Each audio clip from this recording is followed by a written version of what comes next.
మొదటగా ముఖ్యమంత్రి గారికి ప్రత్యేక కృతజ్ఞతలు తెలియజేస్తా ఉన్నాం.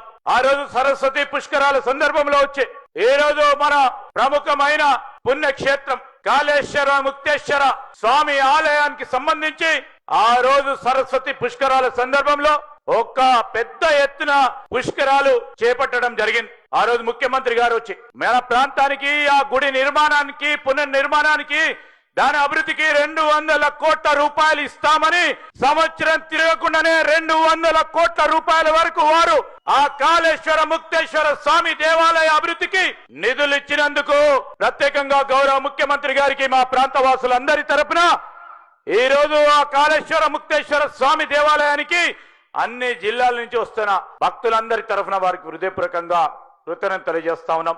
దేవాదాయ శాఖ మంత్రి వర్యులు కొండ సురేఖ గారికి కూడా కృతజ్ఞతలు తెలియజేస్తూ ఈ రోజు కాళేశ్వరంలోనే మా పొన్నం ప్రభాకర్ గారు ట్రాన్స్పోర్ట్ మినిస్టర్ గా అతి పెద్ద పుణ్యక్షేత్రం ముఖ్యమంత్రి గారి ఆలోచన మేరకు 3 కోట్ల రూపాయలతో అక్కడ ప్రధానమైన మోడర్న్ బస్ స్టాండ్ కట్టాలని 3 కోట్ల రూపాయలతోని కూడా శంకుస్థాపన చేయడం జరిగింది. గౌరవ ముఖ్యమంత్రి గారి చేతుల మీదుగా సోదరులు పొన్నం ప్రభాకర్ గారి చేతుల మీదుగా వారికి కూడా హృదయపూర్వకంగా కృతజ్ఞతలు తెలియజేస్తా ఉన్నాం. అదేవిధంగా ఇప్పుడే గౌరవ ముఖ్యమంత్రి గారి చేతిలో మీదుగా మరో 210 కోట్ల రూపాయలతో మానేరు నదిపై ఆరెండ దామరకుంట మీదుగా 3 మండలాలను కలిపే విధంగా మరొక బ్రిడ్జ్ నిర్మాణ కార్యక్రమాలకి శంకుస్థాపన చేయడం జరిగింది.